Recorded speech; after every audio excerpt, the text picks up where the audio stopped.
What's up, motherfuckers? Welcome back to another episode of the Low Life Motherfucking Chopper Podcast. Dicks ahoy, you scurvy butt pirates. God, Have I used that one before? I don't think so. Yeah, okay, good. I gotta do a this supercut so I remember. I gotta keep that in a notebook. What the fuck is that? It's this new thing that I got that fixes the posture in your neck. Strap it to the wall, and then you just like fight against it the whole time. Is that really what that's used for? No, it's a bungee cord. Dude, that's $1 million idea. We should go pitch that on Shark Tank. Yeah, I know. And Mark Cuban, we'll fucking get him. Look, this is all it is. Retails for $21.99. Yeah. We'll just buy him at Walmart for $4.99 and sell him at Walmart for It looks like something $21.99. that would do that. Like, yeah, posture corrector. Well, guys, we're back for another installment of Choppin 201. And this episode is powered by Dunks. In fact, we have a little role reversal. We got Rhino here with the iced coffee. And Loctite's over there sipping on a cold brew. Sitting on the Has the whole world gone topsy-turvy? In the middle of the day, by the way, guys. This is during the day. We should be at work. Both of us should be at work right now. Yeah, 2 o'clock. And we've been on here since like 1. Summertime, baby. I know. Looking up different Modelo flavors. Yeah, we're fucking super. But damn it, we're gonna get into some real good shit today. Last week we did wheels, tires, and all that bullshit, brakes. And this week we're gonna be rims, tubes. This week we're gonna get into the frame. We're gonna talk about rake and trail. And I am expecting a lot of feedback from E. Rappaport on this one. Because I did my research, but there's a lot of information out there, and I haven't done it myself. But I'm hoping that I can do it justice. And of course, if you guys have had experience with calculating rake and trail, and we get anything wrong, we will have an errors and omissions section next week, so you can correct me on that. But we're going to talk about some frame modifications, like windowing a neck, raking a neck, things like that. But first, we got the 3 S's. We got shows, shout-outs, and sponsors. I'll start with the sponsors so I don't forget. Our first sponsor, Rodney, Bum Shop Diaries. You want to go check him out. We got he's our permanent coffee collab. Now, I know all you scumbags drink coffee. You're addicted to caffeine. You're drug addicts. And you got to buy coffee, and you need it every day. You need your fix. So why don't you buy your coffee from someone that's into choppers? Why are you going to give it to the Folgers dynasty? You know what I mean? As I sit here sipping on a Dunkin' Donuts. Well, I'm from New England, dude. This Dunks runs in my blood, okay? But if you go over to our web store and you get yourself a coffee vessel, a camp mug, it is camping season. So if you haven't got one yet, go grab one of those. I'm going to email you off $5 off code. Go get some Rodney Blend, the Black Coffee Congregation. And you get $5 off. That's $15 shipped to your door, hombre. Dude. The other sponsor we have is, kind of unofficially, but our board, Torque Motorcycle Co. I keep on forgetting to mention, if you haven't already got one of these sissy bar bags, they're the best I've ever used. I've been using it all summer. I've used it in the rain. I've used it in the heat. It works for me. I think it's the lightest weight, most simple bag that you can get. If you go over to Torque Motorcycle Co., put Low Life 10 at checkout, you get 10% off. And these bags are sub $200. So it's the best priced bag. It's the best, in my opinion, the best sized bag for chopper dudes. So go over to Torque Motorcycle Co. Low Life 10 at checkout. Last sponsor, I forgot to do this last week. So we're going to let this run for an extra week. We're always going to be a week behind, a buck short. Arrow Manufacturing. Got a points cover. This is for our Patreon subscribers at the giveaway level. You're going to want to go over to Patreon, sign up for $10 a month, giveaway level. You get entered. Look at this. What is this? Some kind of palm leaf? What is this supposed to be? I know it's a point cover, but I'm not. I got a brown thumb, so I'm not quite sure what this plant is, but it certainly looks cool. Oh, there you go. That's probably what it is. We probably should have asked him. But Arrow Manufacturing, he sent these over to us. Get on Patreon. We're going to be pulling this in August. Really nice, dude. Lightweight. This dude, he's a real craftsman. If you guys don't know who Arrow Manufacturing is, go back and listen to his episode. It's one of my early episodes. I think it was called something like Heath Ledger is alive and still alive in Wisconsin or some shit. But go check out that episode. Go check him out on Instagram. He's doing all sorts of wild shit, like fucking casting aluminum gas tanks. Real smart guy, real artistic dude. But get on over to Patreon. You're going to get put in for one of these bad Larrys. You can see it's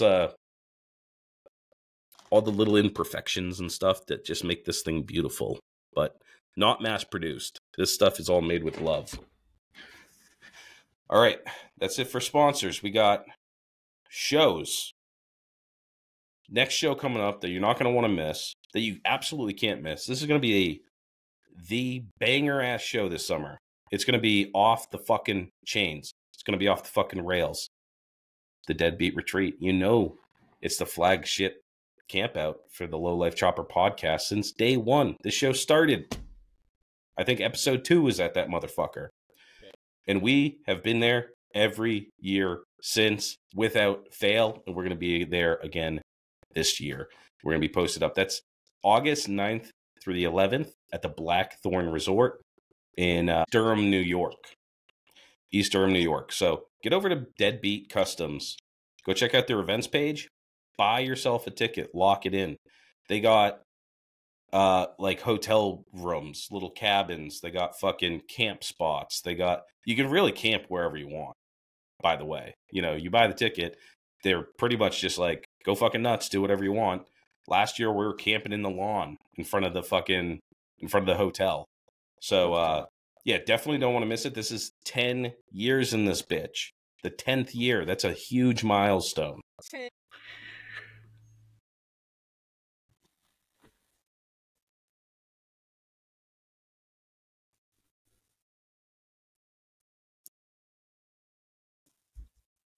How's it spelled?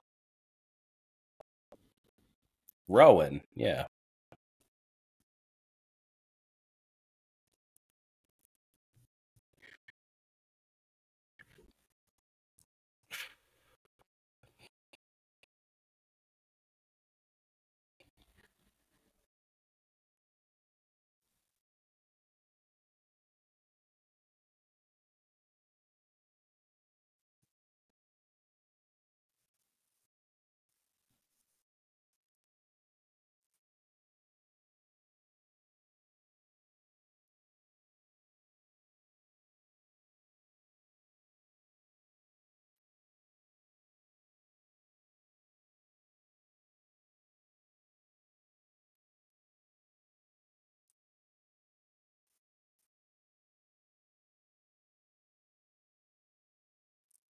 Yeah, that one I'd like to go to, and it's looking more and more unlikely as the days go by. What?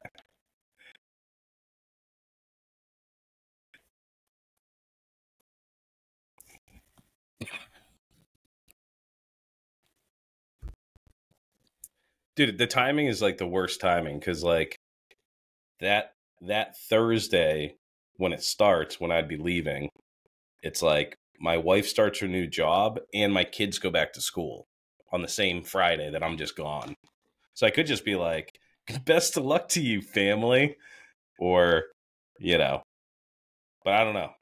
I might still be able to make it work. I'm gonna see. Because I'd really like to get down there, but Yeah, I think Dan's in the same boat. It's just like with school and work and stuff. It's just the worst weekend of of the year.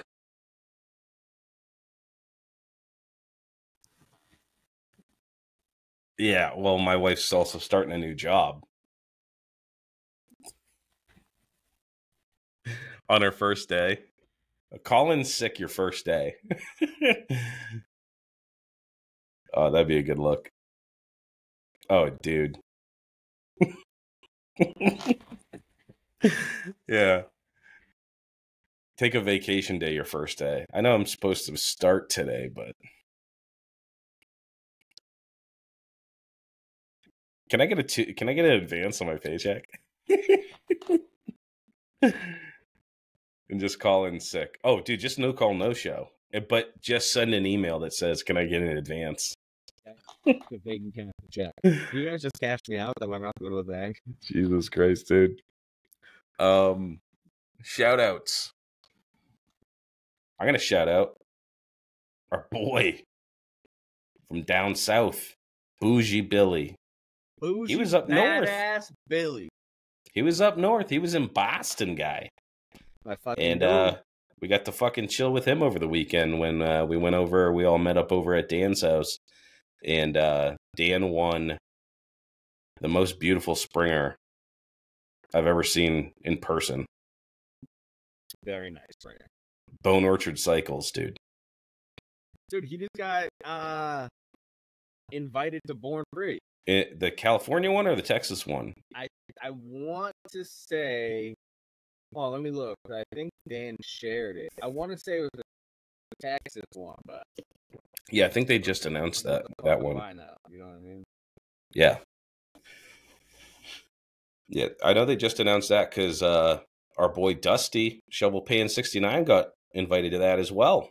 So congratulations on that, man.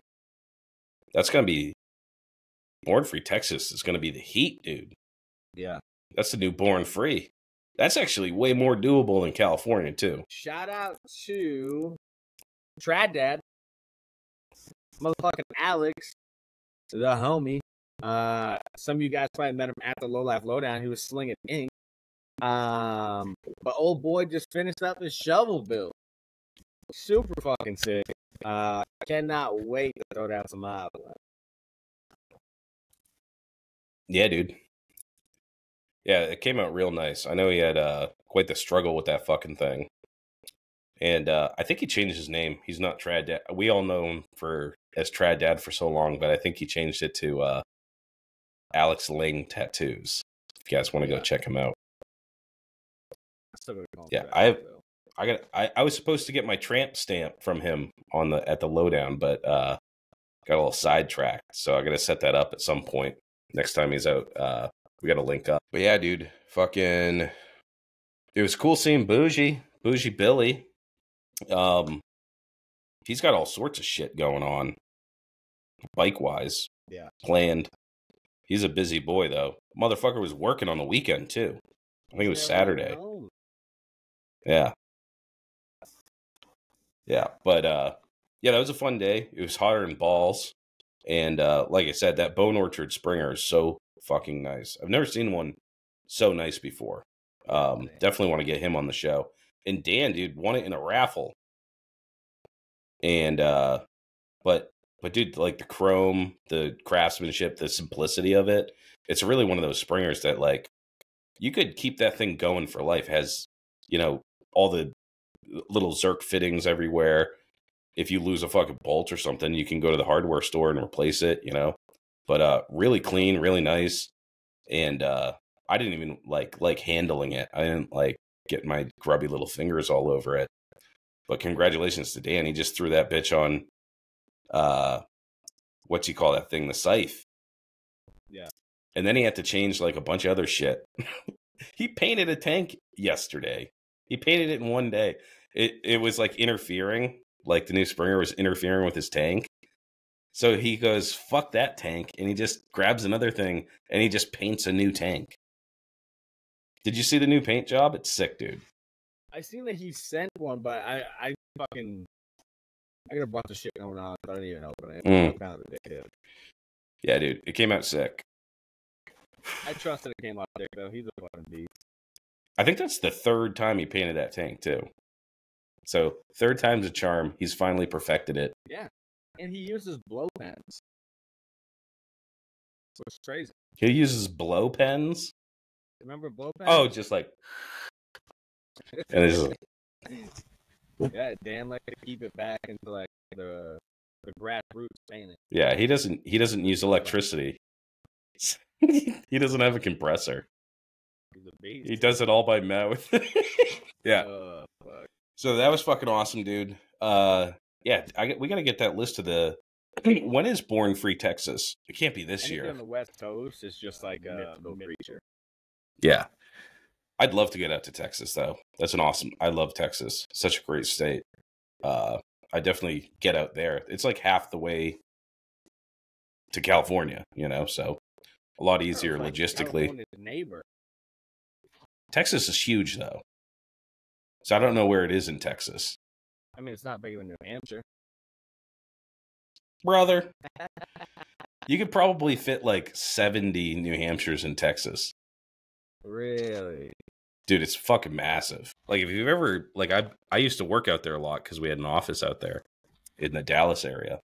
And, dude, you'd be, like, some of the roads you're driving on, I mean, you can drive, like, driving across Texas is a week. It's fucking insane, dude, how big it is. And it looks smaller on maps. You know how, because, like, the curvature, when you look at, like, a globe or whatever, it kind of, like, distorts how big it actually is. But Texas is fucking massive, dude. But, yeah, depending on where it is in Texas, if it's toward the north, we can get out there. I don't want to bore everybody by looking it up. So we'll have an update on that next week. When it is, who's in it. And we'll daydream about going, but probably won't be able to. It's hard enough to get to New England shows now. Do you have any other shout outs? I'm going to shout out our homegirl, Angel Claw Pinstriping. Oh, dude, gang. Yeah, we got to get her on the show. She just finished up a chop, too. But she... What the fuck? What were we trying to get her on the show? What the hell happened with that? She's still down to do it, I think. I think she... Something with her dad traveling. We were going to do like something with her and her dad. But yeah, we should definitely have her on. She just finished up Chopper. It looks sick. Yeah. She did like a wicked awesome hand-painted tank. Oh, she's a beast, dude. Dude, she threw down the gauntlet, man. Shots fired. She said, Bud Light Cheladas are better than Modelo Cheladas. Oh, that's fucking enough out of her. Enough out of you already. What the hell? So we're gonna have drinking Bud Light anymore. Yeah, that shit's old. We ain't doing that. We don't fuck with the BLs. But what we will be doing is when we do have you on the show, we're gonna throw down the gauntlet and we're gonna do a blind taste test. We're gonna set up. I've never even seen a Bud Light Chelada. I see that fucking Budweiser insignia. I just keep on walking right past that cooler, bud. Keep on. Yeah, I go to the international beers. I like my Mexican beers. But we're going to get, I guess I'm going to... Mexican-American. I'm going to have to buy some of these cheladas, and we're going to have to do a taste test, a blind taste test. So we'll set up like a little cardboard box and shit, and we'll see which one is best. And if you have a preference, and it's Modelo, please... let us know. I actually huge shout out to my boy Moose. Look at that guy, bro. Hey, listen. Go find our fucking boy here. Look for this insignia right here, okay? Find this motherfucker somewhere. He fucking makes cool shit. He just sent this to me, and this is the funniest thing anybody's ever sent to me. I literally have Donald Trump's head as a huge shout out to Moose. I haven't met you yet, but I already love you, bro. Yeah, dude. It's so funny because he told me he was sending it, but I didn't say anything, and it just happened to be when we started recording today, you were opening that package, and you're like, "What the fuck is this?" Yeah, you're like, "Did I say from Moose?" And I was like, "How the fuck do you know that?" It's a mail bomb. Yeah, he said he sent me a Joe Biden head. I don't know what I'm gonna do with that, but funny. Yeah, when yeah, I dude. open that, dude, the last thing I thought I was gonna see is a fucking statue of Donald Trump's face. Yeah, he made that all by himself. Like he made the mold and like poured the concrete and shit. He's always doing fucking something, you know. Super fucking cool. Yeah, Love it. So I can't wait to get my Joe Biden head. We need to get a PO box so people can just like send us weird shit. I was thinking of that the other day. Never done that.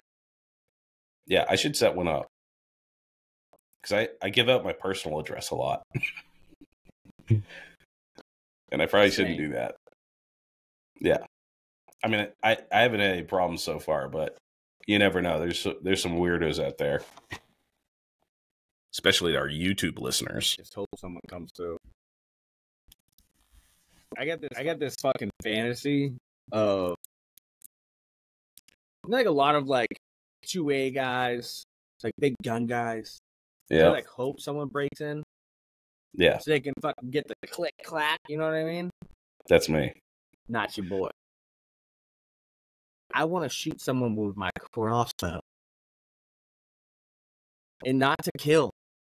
I want to wait. You just want to wound them. I want to wait for them to get in the house. Okay? I wish I had an arrow out here so I could show all of the land what a broadhead looks like. It's got broadheads, all right? That's just 3 razor blades that stick off in a triangle formation off the tip of the arrow. I want to wait for them to come walking in, shoot them right through the shoulder. If you know anything about crossbows, they're fast as fuck.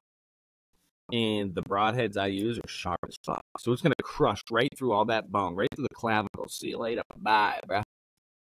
Going to go right through the shoulder, pin him to the wall. Now you're just stuck. And I'm just going to come walking out of the shadows of the hallway and be like, what's up, bud? You done fucked up. That's a very specific fantasy. Yeah. And then that's where I go to jail for life. Because I am going to torture. When I say torture, I mean torture. Death by 1,000 cuts. With a broadhead. I'm gonna feed my fucking dog. Anybody that's never been to my house and seen my dog, it's like 115-pound blue nose pit, and if someone breaks in my house, I'm feeding that motherfucker cocaine and raw meat, and he's gonna get your ass after I pin you to the wall. Yeah, I got these fucked up fantasies that I'll definitely end up in prison for the rest of my life for. Oh, son. Dude, those broadheads are no joke, dude. Oh, yeah. I got some, and they're fucking insanely sharp. Dude, I've seen It would definitely pin you to a wall. I've seen guys almost cut their finger off trying to screw a broadhead onto an arrow. Yeah. And think about this. I killed deer. I think the last year I killed was 68 yards away. And I smoked that thing through its shoulder blade.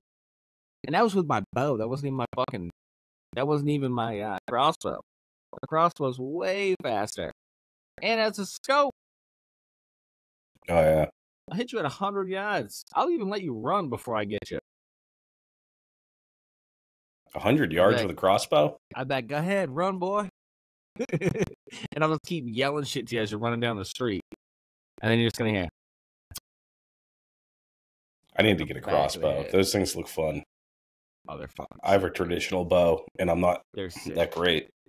And the cool thing is, it's easy to let the kids shoot it.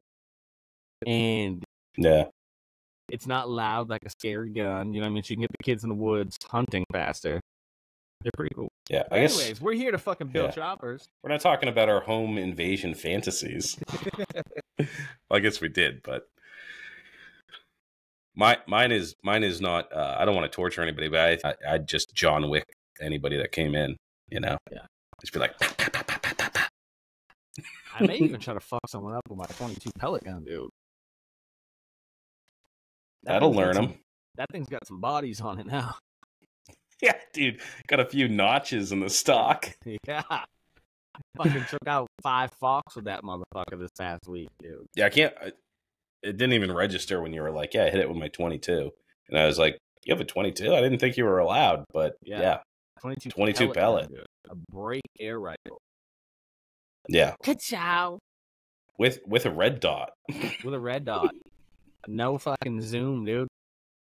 Smoke those bitches. How far away were they? Probably 50 yards. 50 yards. Yeah, something like that. Up on my back 40 on the tree line. In the dark, too, yeah. Yeah, at dusk. That's pretty good. It had to be done. I didn't want it to be done. I like bucks. I think they're fucking gorgeous animals. But they were harassing my chickens and trying to figure out how to get into my coop. There was a couple times we were doing this episode. Not this episode, but in an episode. And Rhino had to pause it, and I'd have to run outside and try to fucking smoke one of these bitches. They're trying to get in my coop. So. Yeah, I mean, you caught them when they were actively murdering a chicken, too.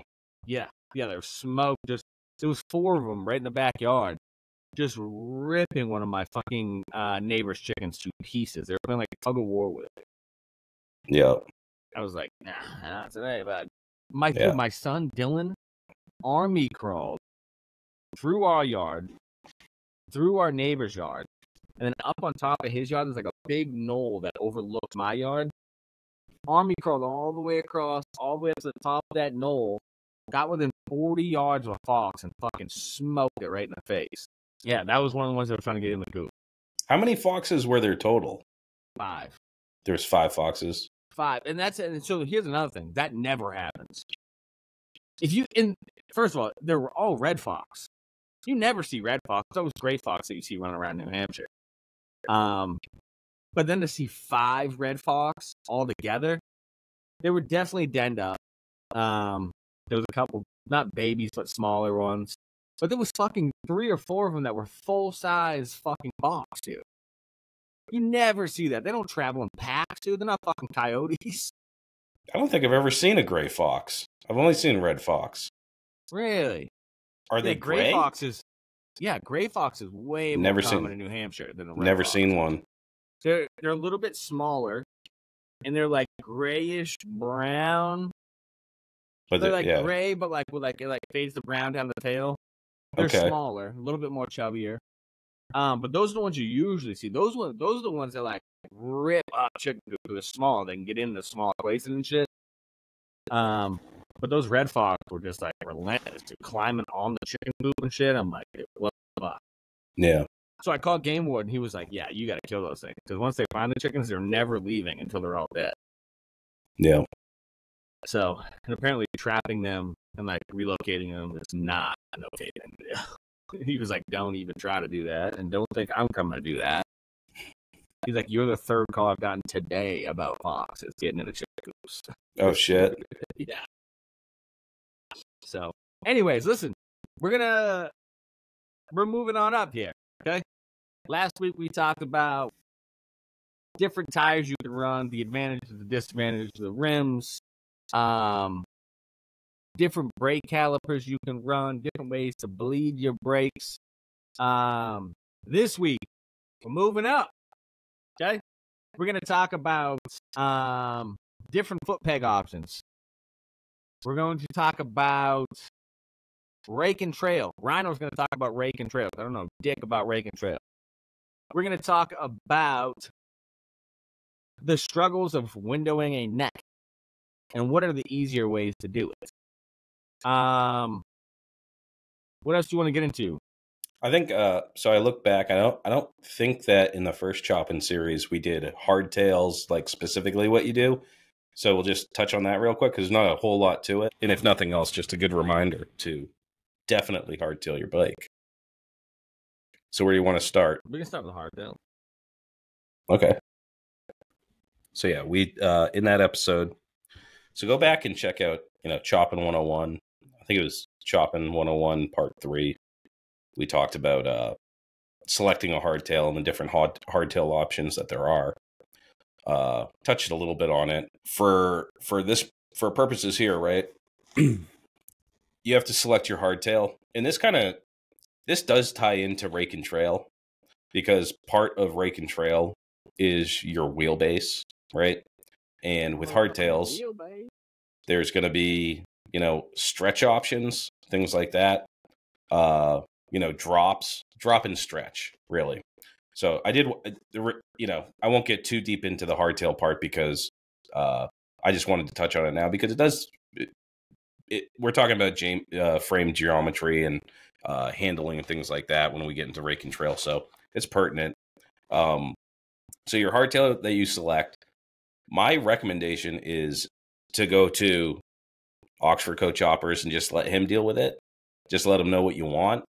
My personal opinion is I don't like to stretch. I don't like the stretch. Oh, I love it. You like a little stretch? I don't get it. It makes things harder to space. The stepchild's 4 and 2. 4 stretch, back? 2 drop. Oh, wow. Yeah, 4 back, 2 drop. And I love it. I love it, love it, love it.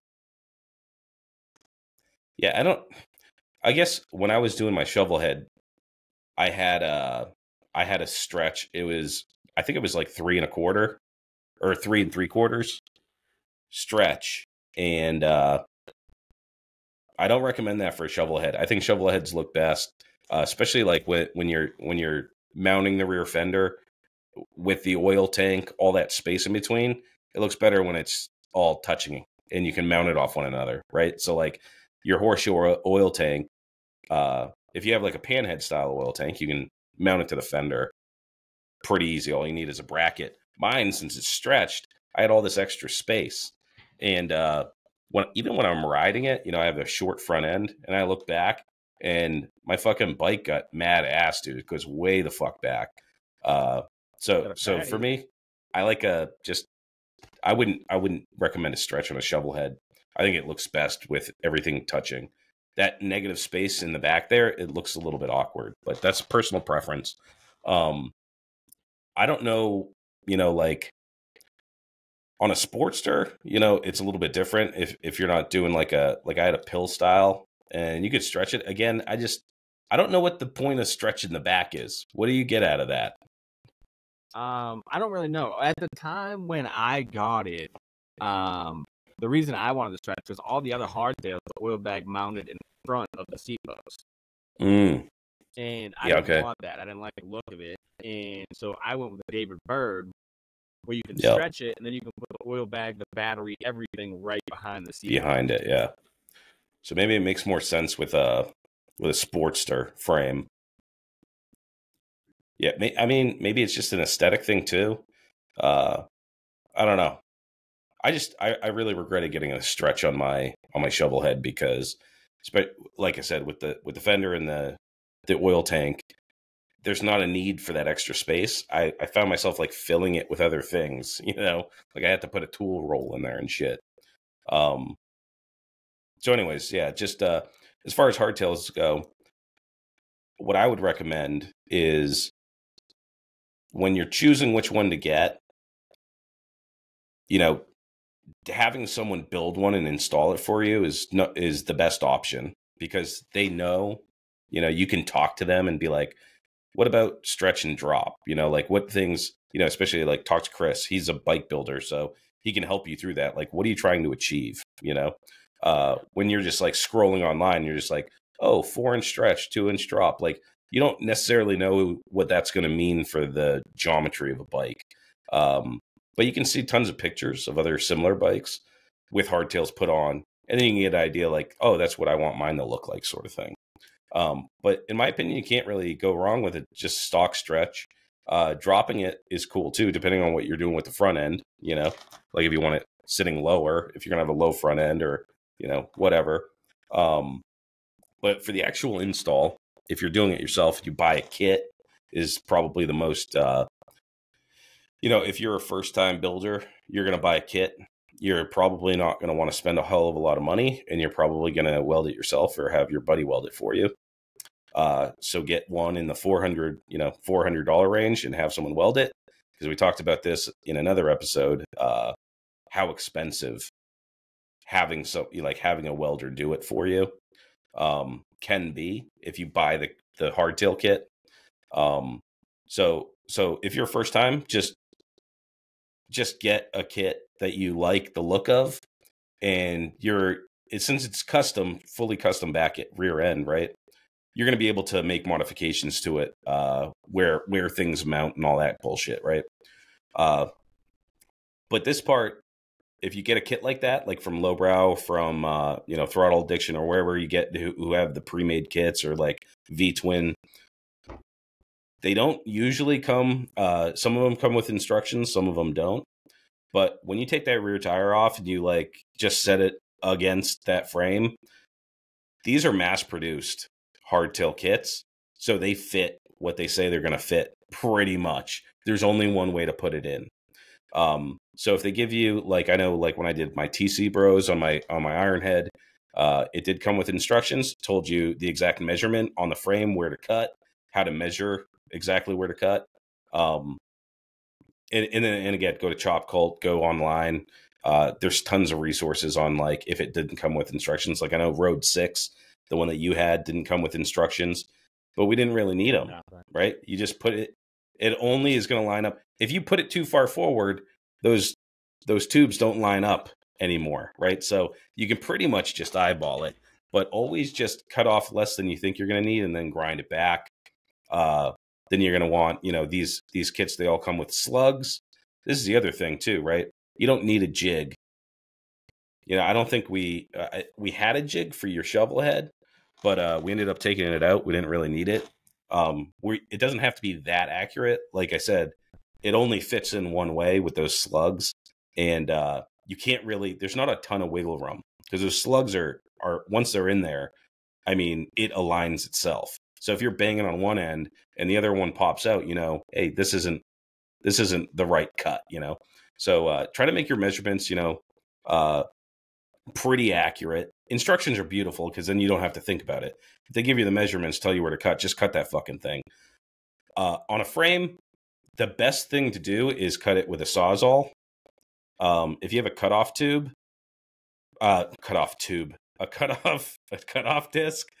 it takes maybe that is a thing, a cutoff tube, because you're cutting tubing. But yeah, Sawzall is nice. I feel like you can get like a nice clean straight line, and there's a hell of a lot less sparks. So Sawzall is my preference, but get that bitch on there, cut that shit. It's going to take you a while to put the slugs in, get it aligned just right, and then you can measure it once you get it in place.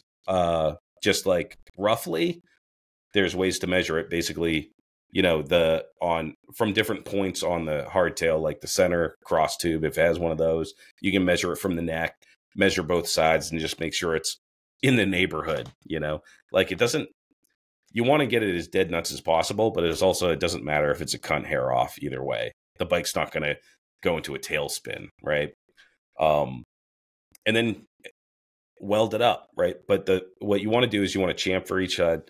Anybody that's welding their frame should know this, that when you're, welding two tubes together, you want to have that little bevel, so you can do, like, depending on how good you are too, and whether you're TIG or MIG welding it, you really just want to make sure you penetrate those slugs inside the tube, and then both sides together, right? So you have that little V notch where it's chamfered, and then you just fill that in with weld, and you should be able to grind it smooth, right? That's the best case scenario, is after you're done, you got good penetration in the slug, and that little V is filled with weld material, and then you can just sand it, and it'll be unnoticeable, right? Because you don't want a big bead of weld around there. I don't think anybody does that, right? Just leaves that fucking shit on there. Yeah. So now you got your hardtail on. So for frame modifications, that is the best frame modification that you can do. You take that swing arm off, you cut that bullshit off the back. You're going to make your bike 100 pounds lighter, 1,000 times cooler looking, and then you can actually start building on a cool bike. So that's it for the hardtail section on this podcast. Now you're ready to move up the frame, right? When you get, we already went over this last week. You should have the tires that you're going to run, right? Because now with the frame modification, that's going to come into play. You don't want to have your old shitty tires on there and then end up getting a different, different kind of tire that's a different size. And now everything's off, right? So you want to start from the ground up. So you got your hardtail on. Now you got your wheels, you got your rims, you got your tires, you got your tubes, if you're a tube guy. And now we're going to move into other frame modifications, right? So now it's sitting pretty. You got pretty much what you want. If you're now you have the back end the way you want it, but now you have to cut a bunch of shit off the frame. And you don't want to cut off everything because some of that stuff you're going to want to use, like on a shovel head frame, there's going to be like that 5th transmission mount. Don't cut that thing off. Someone did that to my bike and I had to make one, which was a pain in the ass. But at the front of like on a shovel head, a popular thing to do is clean up the neck area. Now there's a whole bunch of shit there. I didn't touch the gussets and shit inside the neck. It's called windowing the neck, but we're going to go through that. But definitely like the tank mounts and all that bullshit. You got to figure out what you're going to do. If you're just going to cut it off smooth, a lot of people use those and they leave them on there. But there's a ton of material toward the top of the neck that you're going to have to cut off or figure out how you're going to use it. But you did a windowed neck on your Greasy Dozen build. Yeah. So how do you do that? Because it's hard to cut into something that you're surrounded by the neck that you don't want to fucking grind into or cut into. Yeah. And then the down tube, it's kind of a perilous area. Plus, a lot of them have that fucking lock in there too.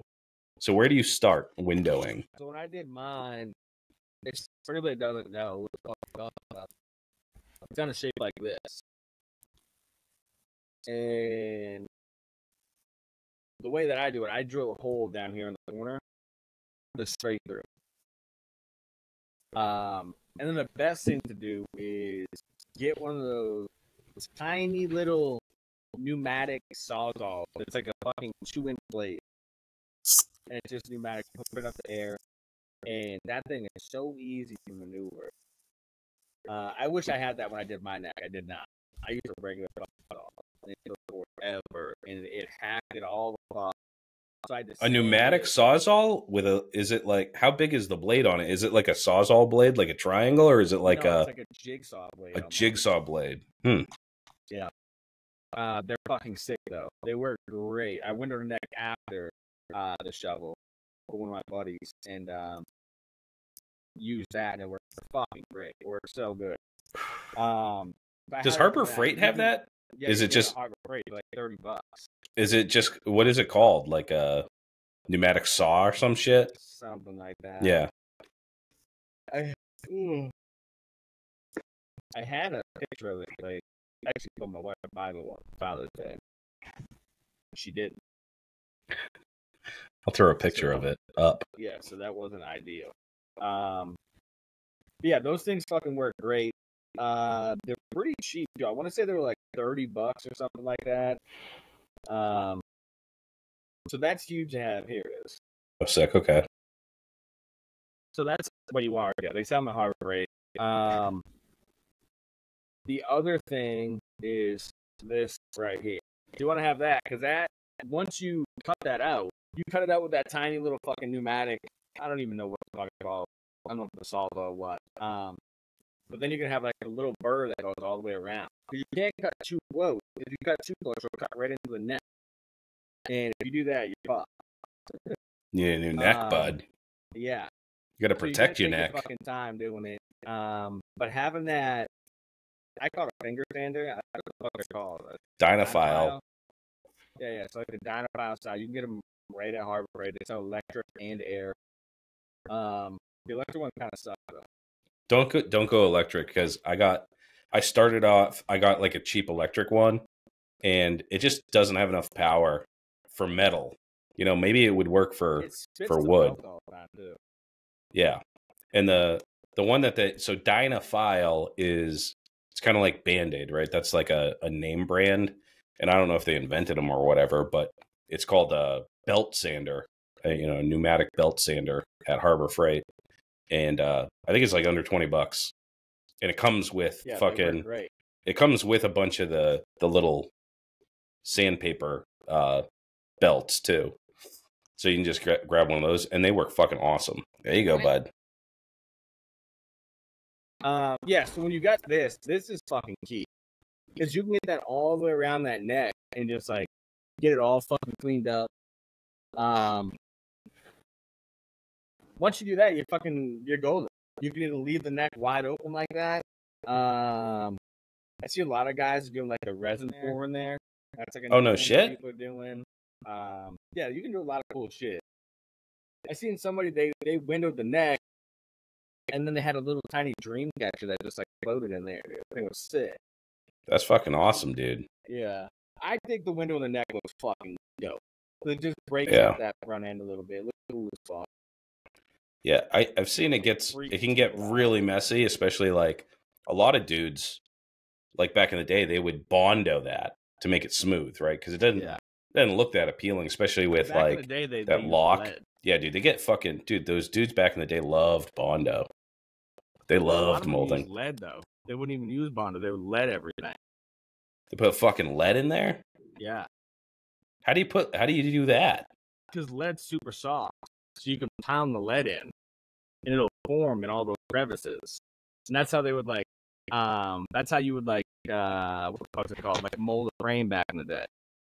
They pound hot lead and shit into all those crevices to get it to look nice and smooth and all that shit. Shit. So you got to be careful cutting that shit out. If there is fucking lead pounded in there, you don't want to breathe that in. Yeah, I mean, fuck it. No, not fuck it, dude. There is no amount of lead that is safe for a human. Meh. Everything used to be lead, though. Yeah, and people used to die when they were 35 or go fucking insane. Lead is really bad for you, and it'll just wear a fucking mask. I used to live in a lead house. A lead house. I was one of those kids that would when I was fishing, I put the weight on and then bite it with my teeth. I did that too. Lead weight, baby? Yeah, I did that too. So I guess we were exposed to a little bit of lead. Maybe we built up a tolerance for it. Nah. One of my cousins, well, actually two of my cousins, they chewing on a fucking windowsill when they were kids. I don't know why they were chewing on windowsills, but ingested so much fucking lead that they permanently have stutters. Yeah, you know what? Chewing on a windowsill, I think that the effects of the lead poisoning had probably already taken place. So, you don't even have to, like, just lead dust can get right into your body. Oh, yeah. Just by touching lead dust. So it's right through your pores and into your body. Yeah, you even just, like, through your hands and shit. You don't even have to breathe that shit in. It's wild. Yeah. Shout out to Flint, Michigan. Yeah, you don't fuck with that. I probably wouldn't even know if it was lead or Bondo from, like, if you have an old frame, you're just see some gray shit in there. And lead is so soft. I mean, it could be Bondo, right? Yeah. Dude, that's wild. None of those dudes are alive to tell the tale either. No. So fucking just pounding lead. Yeah, dude. It makes your bike heavy as fuck, too. Oh, yeah, that's true. I say, we used to have those, what are they, derbies, those Pinewood derbies. And fucking dads would cheat and shit and put lead in the front. Oh, yeah. Scumbags. Yeah, you gotta do what you gotta do. Dude, what? Oh, anyway, we're talking way too much about lead. I'd like to do that. I'm going to probably end up doing window in the shovel head, maybe during the winter time. Nice. Yeah, it does look better. I wish I would have done it. I decided not to because I was like, that's a lot of work. It takes a long time. Yeah, it takes some time, yeah. Like, I've seen dudes, they put a bunch of drills through, make it like Swiss cheese, then just kind of chop it out. But the sanding in there is tough because those dynaphiles are great, but it's not like a flap disc. A flap disc is like just too big to fit in there where you can really grind it down.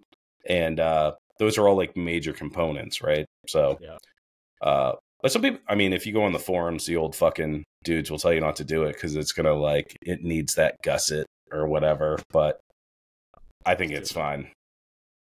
We're not racing these things. Yeah. All right. All right. While we're up at the neck, I guess we'll start this rake and trail thing, right? Oh boy. Yeah. So, you Rappaport, you guys, you call in, you give us, you set me straight if I get any of this wrong. But for the uninitiated, rake and trail is, well, the rake, everybody knows the rake. It's a degree of the neck, right? So where the steering stem goes, the neck on your bike is already raked from the factory, right? So if you have like it could be a 30-degree rake. And they've already figured this out, right? So Harley Davidson, they figured out what rake they want on their motorcycles and what trail, right? They figure that the engineers figure that out. Rake is only matters as it relates to trail, right? So trail is essentially where your front tire meets the road, where it makes contact with the road and the leading edge of that. And we're going to go over like what that means and why people would change it and how to calculate it as well. So rake and trail is a calculation. If you were going to rake the neck of your motorcycle, if you rake that thing 60 degrees, right, the trail is going to change, which is going to affect it's basically a balance, right? Rake and trail is a balance between stability and handling, right? So going in a straight line, right, the longer your trail, the more stable your motorcycle will go. So think of like a drag bike, right? They have their ass end go way the fuck back, right? Because that wheelbase, right, is going to give them, they're just going in a straight line. There's no turns, right? They're just going as fast as they can in a straight line. So they don't really care about handling necessarily, right? Long boy chopper front ends, right? It's raked out and it's way the fuck in front of you. That's going to be great stability on a highway going straight. But if you try to just imagine turning one of those things, right? So the less trail you have, the better handling, but the less stable it is. And the more trail you have, the more stable and worse handling, right? So pretty simple. So your average, I think your bike from the factory for a Harley Davidson is going to be somewhere between 3 and 6 inches of trail from the factory. And that's what Harley Davidson in that range is like. This is an acceptable rake and trail. That's an acceptable amount of stability because, right, touring bikes, you want to be able to go on the highway, be very stable. But you also want, like, you've seen those, motorcycle cops do those fucking obstacle courses and shit, and they're doing these super tight turns, right? Those are, that's the trail of the motorcycle has been dialed into a point where they have this huge heavy bike, but they can make these little maneuvers, right? So this is how you figure out what your rake and trail is. So everybody understands the principle here, right? So it's gonna, your rate, depending on what the angle of your the neck of your motorcycle is, it's going to affect how good it handles. The dangle. Yeah, the angle of the dangle is equal to the heat of the meat. So just remember that. But this is how you calculate it. You have well, let's just go through some of the definitions, right? It's all about how the front end is set up, right?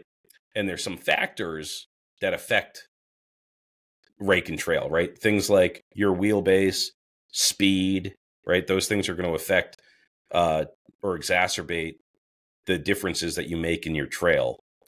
But first thing you need to understand is your offset, right? And your offset is the neck of your motorcycle. The triple tree and the forks are actually out in front of it, right? So your steering stem goes up and your fork tubes are in front of that steering stem.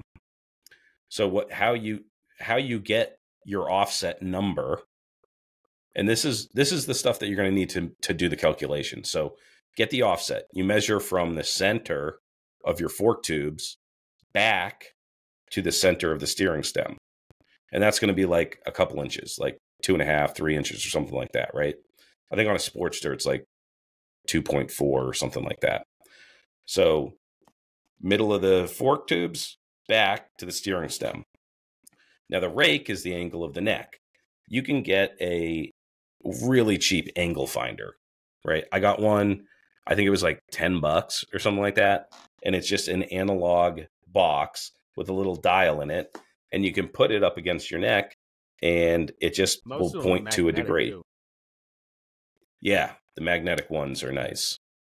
They even have digital ones. I think I got a digital one from Harbor Freight for like $30. Yeah.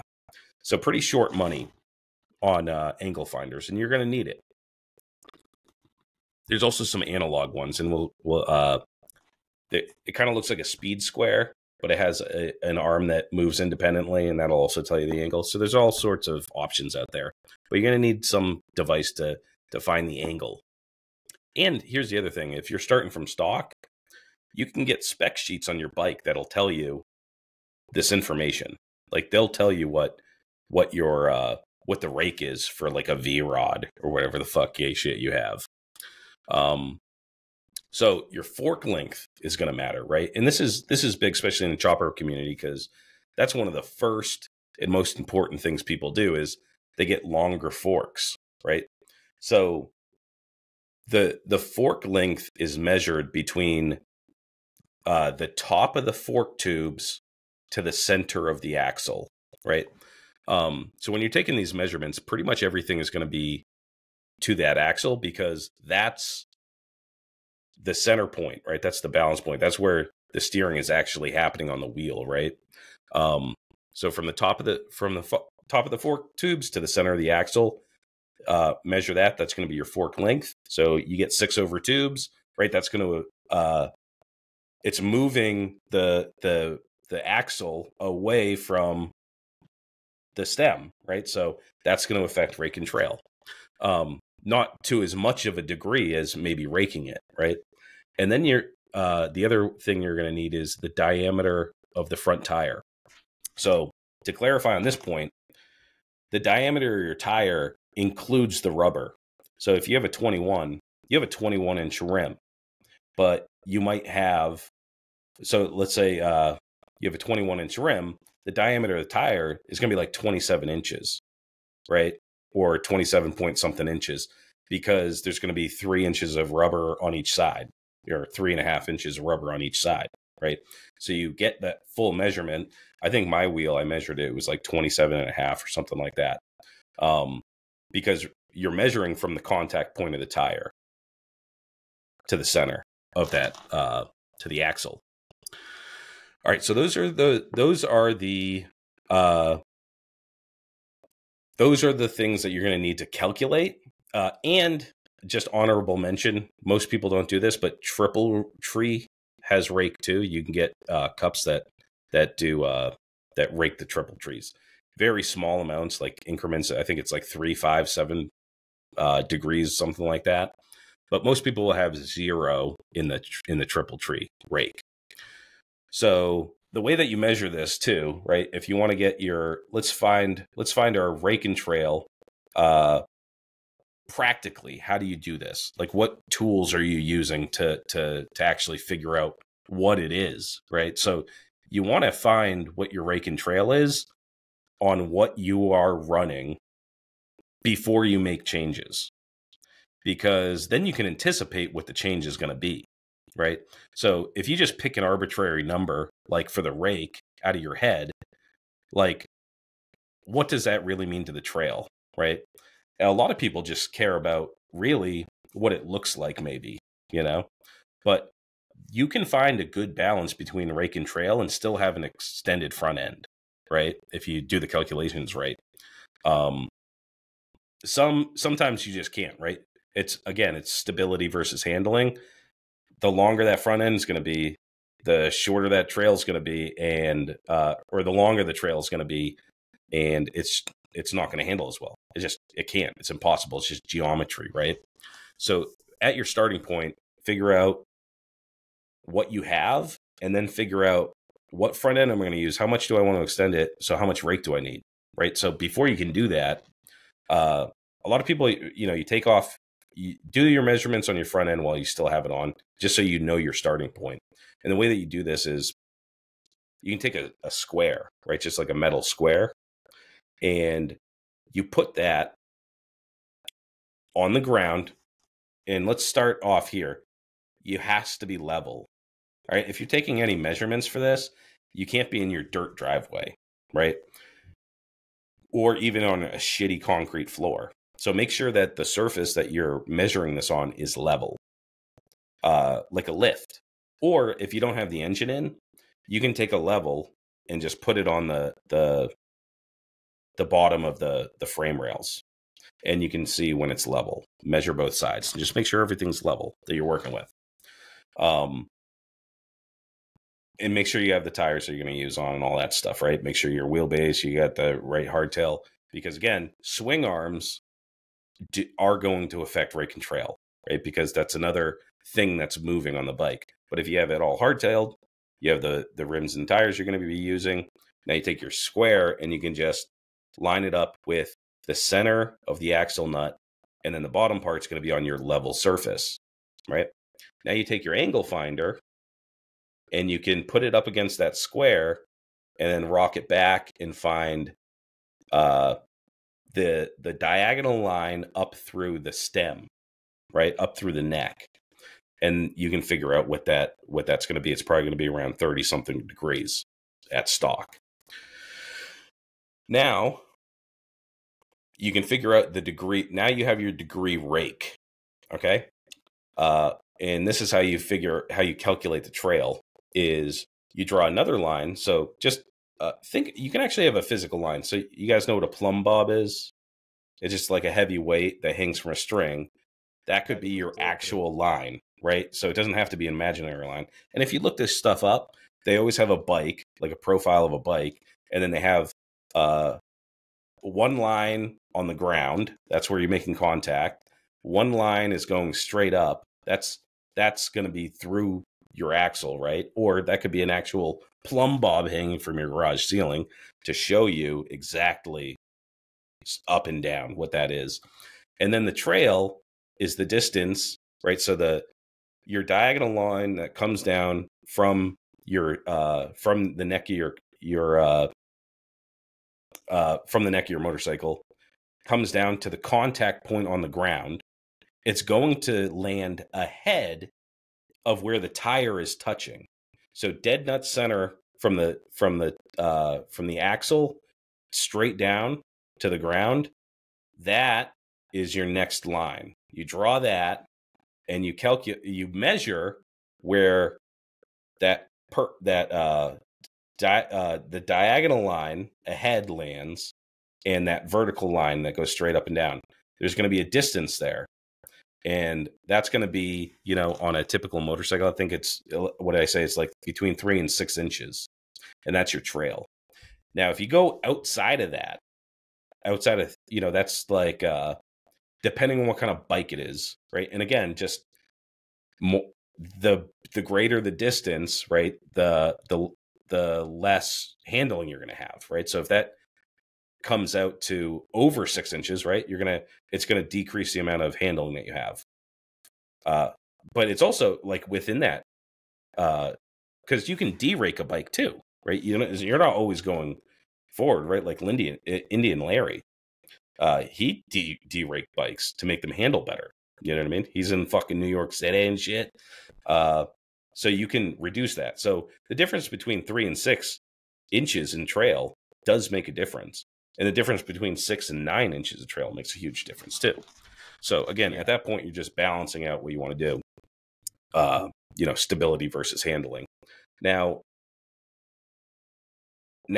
if you're actually going to rake it, right, you have to physically cut the neck and clock it back or forth, right?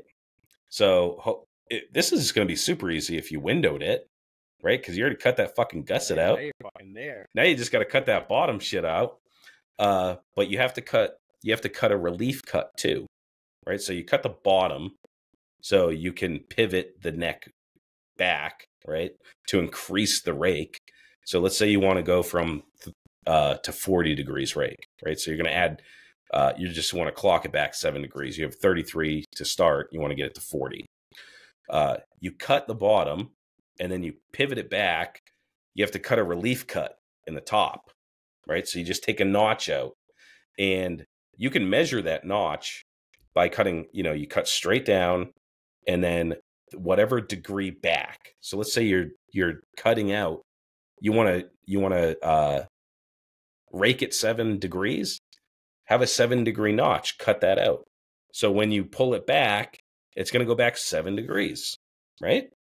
And then you would just, on the bottom where you cut out, obviously it's no longer connecting. So you have to connect that to the bottom of the neck again, right?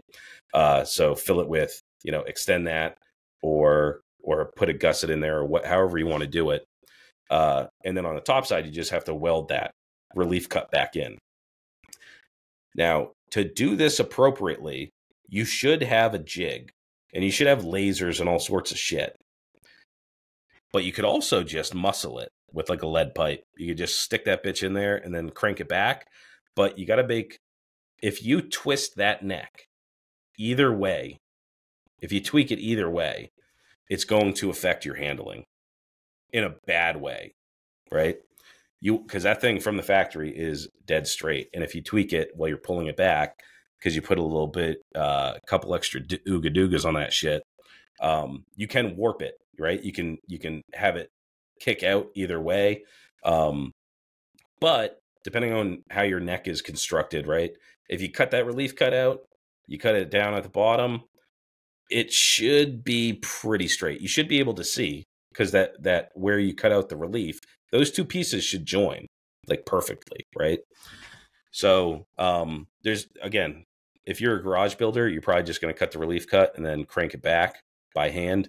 If you have laser levels, that's a great way of keeping things straight. And just have some reference marks on it, right? So make sure that thing is as straight as possible. Weld that shit back up. And now you should have a different trail, right? So you made a change of 7 degrees. Now you can just make sure it all makes sense, right? Now you want to recalculate the trail. So again, you have your find your rake now, right? On the neck, it says 40 degrees. Find that trail. So again, that from the axle of the front down, and then from where the neck is, it's going to be a new trajectory down to the ground, and measure that new one, and you'll find out what your trail is. So if you're going like nuts and you're doing like, here's the thing. If you're outside of what motorcycles from the factory have as their rake and trail, it adversely affects the handling of the motorcycle, and it can make it unstable in ways that are catastrophic, right? So have you guys ever heard of a death wobble? Yeah. So I talked about, rake and trail and how it correlates to like speed, right? So the faster you go, if you've had a long front end, right, it's great once you get going. I used to have an 8-over, and if I was going under 3 miles an hour, that thing was really tough to move around, right? So my handling wasn't that good. Conversely, if your trail is really short, right, you have great handling. So you might be able to go around cones in a parking lot at 2 miles an hour or whatever, or win a slow race. But if you're going 70, 80 miles an hour on a highway, you could get what's called a death wobble. from, because it's not built for stability. It's built for handling, right? So once you can start going too fast, if you're too short on that trail, then it gets, as you get faster, those little movements get exacerbated, right? So that's what happens in a death wobble, right? So it starts off, you're going slow. People don't get death wobbles in first gear. You know what I mean? They get them on the highway when you don't want to get. That's why they don't just call them the wobbles. You have to be like speeding. You have to be going pretty fucking fast for it to happen, for the conditions to make that happen. But essentially, your wheel, that trail is kind of like a signaling flag, to where your tire's actually meeting the road, right? And little movements on the front of that trail are going to affect where that tire lands. And as I said, the faster you go, those little movements can turn into big movements. It's actually the same thing as I forget what it's called, but like if you're an army and you're marching, you're not allowed to go over suspension bridges, because you have all these little feet that are marching in unison, right? And it has actually happened before. They're not just like some smart guy wasn't just like, oh, they can't do this. They've actually, I think it was in like fucking Germany or France or some shit. They had these people marching across a suspension bridge, and the fucking thing started getting to the death wobbles, because all those little movements add up, and then they become bigger movements, and then you're fucking dead. And if you've ever seen a video of a dude getting death wobbles, it'll make you want to hang up your fucking helmet, dude. Vicious. Dude, I've never had it before, but it scares the shit out of me. Has it ever happened to you? It's never happened to me, but I've seen it in real life with one of my buddies. Did he go down? No, very close though. How bad was it? I think it was on Franconia. Was it on like what kind of bike was it? Road glide. A road glide. Holy shit. Yeah, how fast? You got it real bad. We're probably 80 miles an hour. And it's so weird because it's like, I was riding right next to him, side by side. And it's so weird. It's like, it doesn't just like start like this, like, like, and then like it speeds up. It's just like one quick turn, then it's like, dude, it's fucking insane. Yeah. It's insane. Yeah, they say so the way to get out of a death wobble is you have to slow down. But you can't slam on the fucking brakes, right? So if you get into a death wobble, obviously you're fighting the handlebars, right? You're fighting fucking physics. You're supposed to slow down slowly, so just like gradually. I think you're supposed to idle down. I don't think you're supposed to like, hit the brakes right there. I think you're supposed to just hands off everything. I mean, hold the bars, but no throttle, no brake. Just ride it through. Okay. Yeah. So slow down by coasting. Yeah, because you want the friction of the road's going to slow you down. I know for sure if you slam on those brakes, you're fucking cooked. You're done. So, yeah, dude, that's just scary as fuck. If you just Google speed wobble, and dude, some of these, like I've seen some videos like on street bikes. So that wheel is completely like this going down the road. Yeah. So if you hit the brakes when your wheel's here, you're just going ass over tea kettle. You're fucking done, buddy. I'm going to insert hold on and a video of a death wobble right here.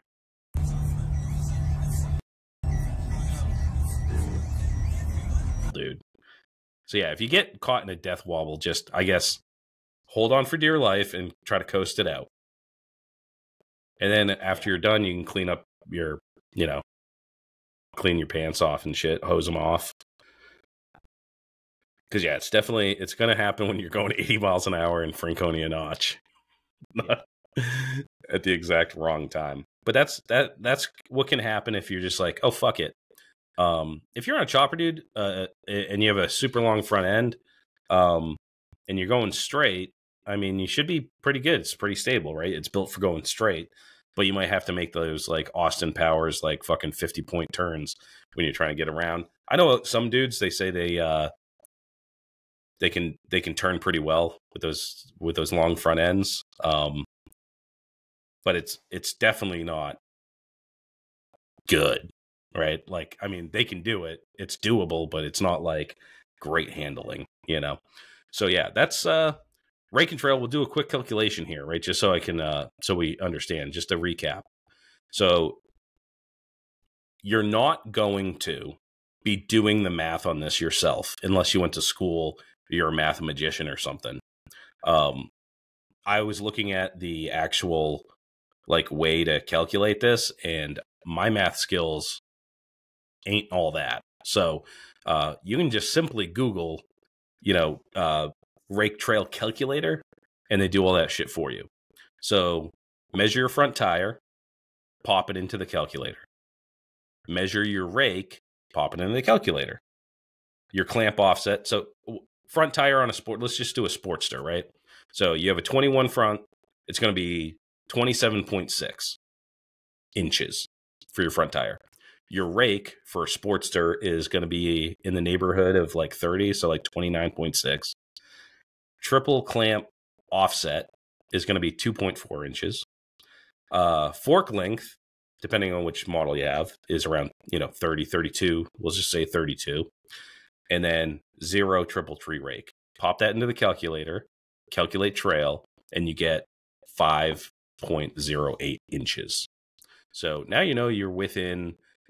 And going into this, I was like, what's like reasonable? Like, I don't know. So like stock bikes are typically going to be between 3 and 6. If you're on a drag bike, right, obviously like they do things to go in a straight line. If you're on a race bike, you're going to have way better handling, right? But you also need to balance that with the speed, because those dudes get death wobbles too. Those guys get thrown from their fucking bikes all the time. But if you're somewhere in that range, and if you're not going too wacky with it, you should be good. And if you're not, and you're going something wild, well, that's cool too. It'll still work, right? It's just, you have to understand that your handling is not going to be as good. And if you derake it, or, then it's going to affect those two things. So stability versus handling, pretty easy to calculate on the calculator. You just take those measurements for those parts. And then I would say confidently that if you're just breaking it out, I mean, I hear a lot of people doing 40, 45 degrees. That's not a huge difference. So you should be like within that range, or maybe a little bit outside of that range. But you shouldn't have a problem, right? If everything's straight, you've measured everything right. And here's the biggest thing. All the components should be in good working condition, because you can calculate rake and trail until, the cows come home.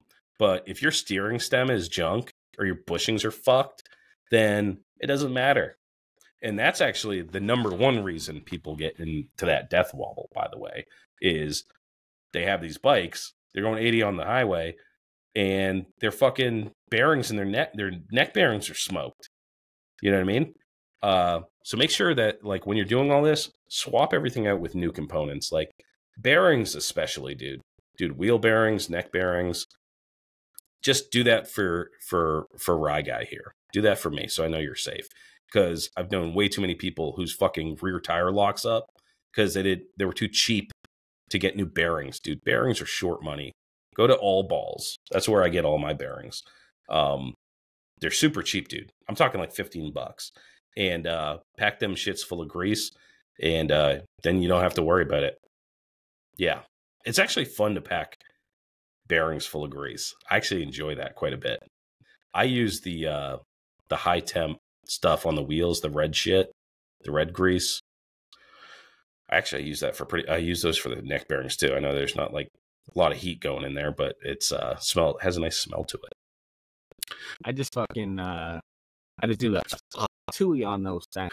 I had to do it. You had to. I've been waiting. We haven't made any Hawk Tua references. So the other thing that's going to affect, and here's the other thing, is with springers, it's a little bit different, right? Because your springer has rockers on it at the bottom, right? So if you go, there's also like a separate calculation for springers. Think of like really extreme springer, right? Like a sugar bear springer, right? if there's like wicked crazy rockers on the front. So the front of that rocker is attached to your axle, but your springer is coming down on the other end of that. And that's a whole different dynamic. The way that you measure a springer is different. So I'm pretty sure like with a springer, you're not measuring, there's no forks, you're not measuring fork height, but you get the measurement of the springer height from the bottom of the lower tree to the axle.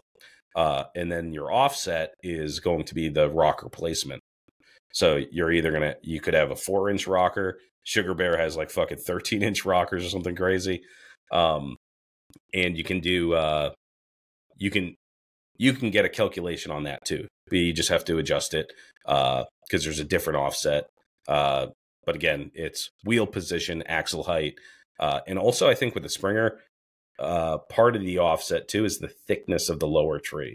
So that matters because where the bearing's set. I mean, I've read about this shit before too. But actually going through it and like listening to videos and watching people that have been doing this for a long time, it's actually not as complicated as I thought it was going to be. It sounds so complicated. But it's really not. It's really like if you just calculate your rake and you want to change the rake, then you can understand before you do anything. If you use this calculator, you can figure out what your trail's going to be. Right? So if you say you calculate what you currently have and you go, I want it to be out here. I've seen dudes with like fucking broomsticks like taped to their fucking neck and shit to try to get it where they want it. And then you can calculate the trail, or at least get in the area of the trail, right? It's not like, again, it's not like it can be an exact science. And in fact, I've watched a lot of like racing dudes talk about rake and trail, and boy, howdy, that shit means a hell of a lot more when you're going 120 miles an hour than it does for fucking choppers. As far as choppers goes, dude, rake and trail, it's like rake it as much as you want and just understand that the more you rake it, or, like the longer the trail, it's about that simple. You know that you're going to put a wicked big front end on that shit. It's going to be fucking hard to handle. It's going to be harder to handle. And the longer it is, the harder it's going to be. I mean, that's about as simple as it gets. But to find out, if you're one of those dudes that you want a performance chopper, you can dial that shit in. You can de-rake it like Indian Larry. I think that's actually a really cool look too. De-rake choppers. I might do that now that I know how to do rake and trail. So yeah, it'd be dope on your shovel. Yeah, I might do it. I'd like to shorten my shovel too. I might re-hardtail it. No, I'm not going to do that. I'm going to de-rake my sticks. That'd be silly looking. Dude, what? I've seen that shit though, dude, with have you seen that? -6 degrees. Dude, I've seen some wacky shit like that where they'll have like a huge, like a D-rake neck and then like 12, like over, and it's just like to sit and way the fuck up. Stupid, yeah. Dude. Oh, dude, those pictures of those dudes with like the crazy bars that are like, wait, like what the fuck are you doing? Yeah, weird. Not my bag. But yeah, rake and trail is done. We've windowed the neck. We've done the hardtail again. I can't stress that enough. That's the most important part of your build is hardtail that thing, okay? And what else we got? Foot pegs or floorboards, but now I feel like that doesn't fit with what we've been talking about the whole time. We can do that next week.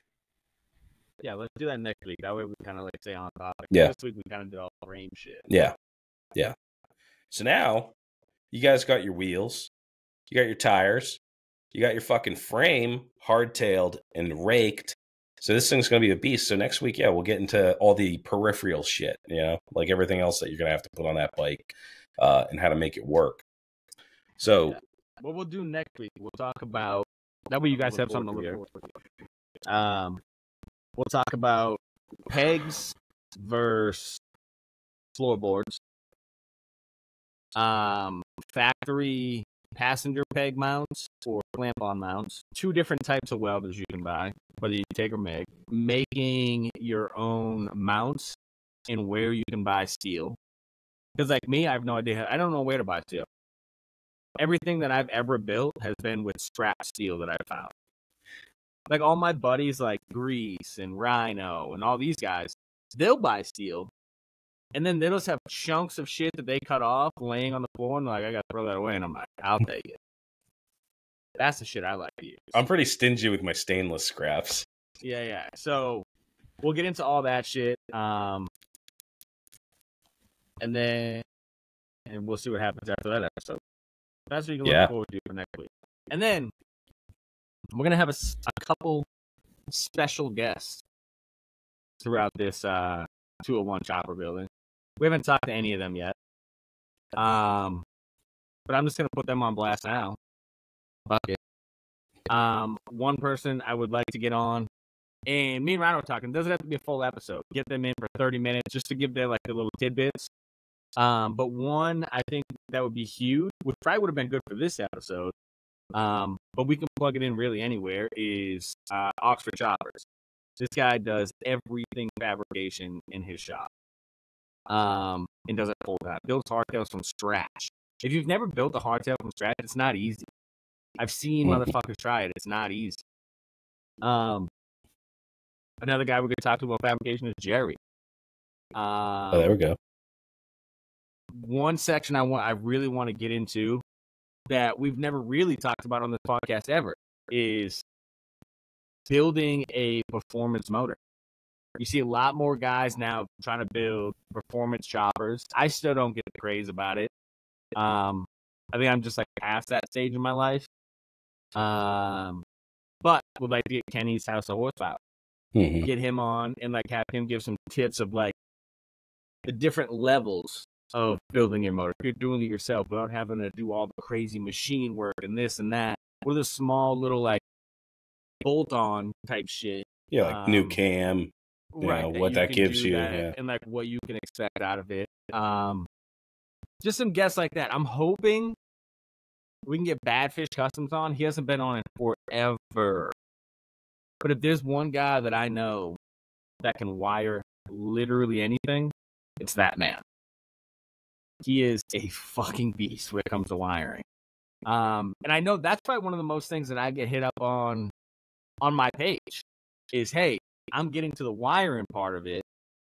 What can I expect? What kind of diagram should I try to find? What gauge wire do I need? What are the best connections? Should I use breakers or fuses? So there's a lot of like that shit that goes into it. So I'm hoping I can get him on. He's super fucking busy all the time. He like wires airplanes now or some shit. But that's another guest I'm hoping we can get on. So you guys can look forward to that too. A couple like little quick guest appearances, probably half hour-ish. Just to get their input. That way you're not just listening to two fucking rednecks from New Hampshire stumbling their way through life. Yeah, and some of this stuff we haven't done, like... Yeah, a lot of the stuff we haven't done. Yeah. Like rake and trail, I don't know anything about that. Well, you do now. You know what I mean? No, I don't. You just tuned out? You lost me so fucking fast in that conversation. As soon as you started saying like X times B times width times wheel space on the next fucking race, and I was like, what the fuck did you just told me? I'll have pictures in the episode, though. It'll be like a picture book. Thing is, like, I just, like, again, that goes along in, like, the same category as, like, building the motor of my bike. I just don't really, I'm never going to do it. I have zero interest in it. I'm never cutting my neck. Ever, probably. If anything, I would cut the down tubes. That'd be cool to, like, talk to somebody that's done that. I wanted to go up a few inches on a down tube for sure. But oh yeah, I didn't mention that either, but that's definitely, with the neck, that adds like a whole different look. Yeah, you know what I mean. Yeah, definitely affects rake and trail significantly, going up and out, right? The gooseneck or Swedish style. But if you guys haven't noticed, we did Choppin 101. That was like the basic guide of getting a chopper together. Chopping 201. We're trying to get a little bit more deep dive into like the guys that have like maybe built a chopper already. You know what I mean? But they're like, well, I did it this way. I never did it all these other ways. And just like hear the shit that we've gone through, the shit that didn't work for us, our opinions on shit. And me and Rhino have different opinions. Me and Rhino built very different bikes. I like tall, skinny bikes. Rhino likes like that New York, like not even a New York thing. It's kind of like an East Coast thing now, like that East Coast tough guy vibe. Mm-hmm. And I like a mix of it. I like that California, Frisco, had sex with an East Coast tough guy bike. That's like my ideal bike. You know what I mean? So it's cool. We both have very different tastes in fucking build, so I think it works well in this kind of episode. Yeah, and getting coming up with ideas. If you guys have ideas for further things in this series, let us know, because we don't have any plan on how long this is going to run. Just basically as far as our brains can take it, and we might be getting out of our depth on some of this stuff, but yeah, definitely would like to have some professional help too, because the dudes that actually do it, they know a hell of a lot more than just reading, right? It's like you can be book smart or you can be like street smart, and you learn a hell of a lot more once you actually start doing this shit. Speaking of doing shit, we should probably take this time to thank some of those motherfuckers that make this show possible. Up first, we got Deadbeat Customs. Steve, the creator of the Deadbeat Retreat, where all lowlifes go to die. Listen, Steve's been having our fucking back since almost the very beginning. Through us getting canceled, through us saying ridiculous shit on this show, to us acting a goddamn fool, me wandering around Deadbeat naked, tripping balls. You know what I mean? Steve just turns a blind eye. Like, we're like, yeah, he's like, those are my retarded kids. Still love them, but they're fucking retarded. So huge shout out to Steve at Deadbeat. We fucking love you. Steve has something for everybody at deadbeatcustoms.com. Whether you have a Dyna, a performance bag, or whether you need luggage, chopper parts, sunglasses, helmets, vests, he has fucking everything. And guess what? Use code LOWLIFE at checkout and save some motherfucking money. Go buy your Deadbeat tickets. Use code LOWLIFE and save money on those bitches. Deadbeat this year is going to be fucking dope. 10-year anniversary of Deadbeat. It's going to be fucking sick. Make sure you show up. Next, we got Dan at No Luck Paintwork cooking up the dopest fucking paint jobs on the East Coast. Listen, I don't give a fuck what you say, how long your buddy's been painting. If you own a shop, I don't give a shit. Dan is my motherfucking brother from another mother, and this kid ups his game every single time he turns that compressor on. Every paint job I've seen that kid turn out, it gets better and better and better. You just wait for him to like plateau out. Ain't happening. That kid pulls new tricks out of his ass every fucking paint job, and I love it. I love the dedication to his craft. That's why we push that motherfucker so hard. If you want to take your build to the next level, hit up No Luck Paintworks. You're not getting shit done in the summertime. Sorry. But if you want to get on the list for this fall, you better hit them up soon, because that shit fills up quick. Next, we got Lowbrow Customs. Everything you need for the road ahead. One of the only websites you can build an entire fucking chopper in one place. They got everything. From gas tanks to specialty tools, motors, frames. They got fucking literally everything. Everything you need you can find at lowbrowcustoms.com. Check them out on YouTube. They have a bunch of fucking dope videos. Help us repay the favor of Tyler's team supporting the grassroots chopper community by shopping at Lowlife. Now, next, we got Stay Strong Co. The man, the myth, the legend, the beautiful soul himself in those white dungarees. He's a gorgeous soul, all right? And he makes amazing hot sauce. And if you didn't know, we've been living under a fucking rock. We collabed. We got the Low Life Chopper Sauce. It pairs nicely with the shit or the shit's hot sauce, all right? If you're looking for that sweet heat, you want to impress people while you're grilling at the barbecue, right? You got that Modelo sitting next to you, right on the side of the fucking grill. You're cooking up all kinds of meat. You fucking baste that shit with some fucking hot sauce from goddamn my boy over here, baby Jesus in the white jeans, Stay Strong Co. Listen. You're getting laid that night, I promise you. You make the in-laws happy with some fucking good ribs, with a nice glaze. Your wife's going to be fucking giving you the Gawk 5000, okay? So, don't say I didn't fucking give you the tip. I'm giving you the tip. That way you can give her the tip. Shop at staystrongco.org and get the trio, baby. The shit, the shits, and that motherfucking chopper sauce. That was a good ad read. That was great. I'm glad we have cool sponsors because most people would not like that at a fucking ad read. I know. He's one of the few people that rock the. He just put up a story. He's rocking the motherfucker shirt. That takes balls. The OG. Yeah. The OG. I can't tell you, but when we first put that on, how many people wrote in and were like, I can't wear this. Yeah. Well, sorry that you were fucking born with a vagina. Sucks to suck. Yeah. I know chicks that rock that shit that got bigger fucking balls than you, bruh. They're gonna tie that dick up when they jump on that fucking wild hog. Yeah, dude. I want to do another iteration of that shirt though. It needs an update with the new logo. But that was one of the first shirts that we dropped. Next up, we got Whee Motorco. We wrench, we ride, we Motorco. Our boy Gaucho from the Great White North. My neighbor. I'm from Southern Canada. He's from Northern Canada. He's got gear for riders so they can still afford to ride. Like, I don't know, a sub 300 USD vest, club style vest. That's diamond stitching. He's got shirts, hats, hoodies, and other goodies. Go check him out at huimotorco.com. Next up, we got Burnt Up Wood Burning. Our boy Matt down in Connecticut. We got a lot of Connecticut sponsors. Photorealistic wood burning designs, from choppers and hot rods to pets and hot broads. Come on, you got a dog you want to immortalize in wood. Even if you're a lonely son of a bitch that nobody loves, your pet loves you. Get a wood burning of your ugly ass dog. Matt is your man. He is old school though. All right, so don't think he's going to be doing Amazon shipping on this stuff. His art takes time. He's not using AI. He's not using Chat GPT. He just uses the mitts that God gave him to create these fucking wonderful things that you can put up in your foyer. You can hang it up in your parlor. Next up, we got his boy, Silver City Co., Austin. He is now offering any kind of welding, fabrication, and small maintenance out of Meriden, Connecticut.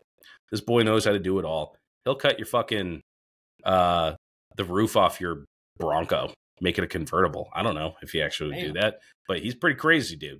He'd do that type of shit. Cars, motorcycles, all sorts of fucked up shit. His imagination knows no bounds, and the apple doesn't fall far from the tree. Next up, we got our boy Chris Munn. He's not Jamaican. Original bad boy. The original bad boy Bumbaclot. I don't know what any of that means. I don't know. I know like 4 Jamaican slang words. Anyways, Chris, we talked about him. We talk about him all the time. Even when we're not talking on an episode, me and Loctite call each other and talk about how wonderful Chris is, what a cool guy he is. He does full-time motorcycle fabrication. He does anything from handlebars to hardtails. Hard parts for hard men. Plus, we're just going to highlight this again because it's the best deal I've ever heard from anyone, anywhere. $900 custom hardtails installed. All TIG welded in-house. USA made steel, cast axle plates. And if you don't need a hardtail, you already have a frame, but it's all fucked to shit because it's like 70 years old. He does frame restoration and repair.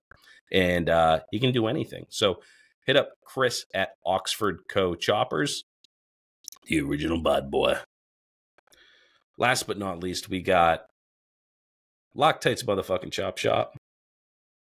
Leading located up in New Hampshire, the center of the motherfucking 3 governors. The center of the 3 governors. Yeah, we just gotta put them all together. Listen, for all your pinstripe needs, make sure you hit me up at Loctite Chop Shop. Loctite Chop Shop on Instagram for all your pinstripe needs, whether you need garage signs or you want that entire bike pinstripe from fucking neck to axle plates. I got you, man. Loctite Chop Shop, thank you very much. I don't think he's gonna like that ad read. Probably not. He's a cunt. He fucked it up. Last but not least, this show. Oh no, we hit it at the same time. Did we get it that time? I think so. Well, sometimes it sounds like we got it, and then when I go back to do it, I'm like, oh, dude, that's like 5 seconds off. So we'll see. So if we got it, we got it, but I guess we'll find out at the same time. lowlifechopperpodcast.com. Go check us out. All our shops and socials are there. All of our fucking YouTubes are there.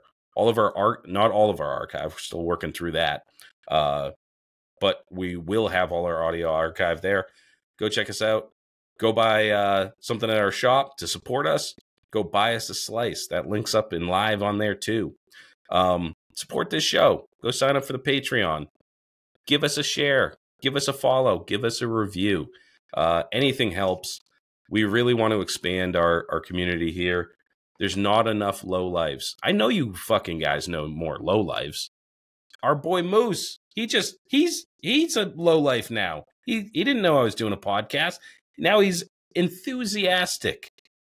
He's sending us heads of former presidents. So, yeah, that's Choppin 201 Part 2. Hope you motherfuckers enjoyed it. Any closing thoughts? I love you. It's summertime. It's 98 degrees in my shop right now. It's getting hotter somehow. I fucking hate that. But I love you. Fucking love you. We'll see you next week with some more bullshit and banter.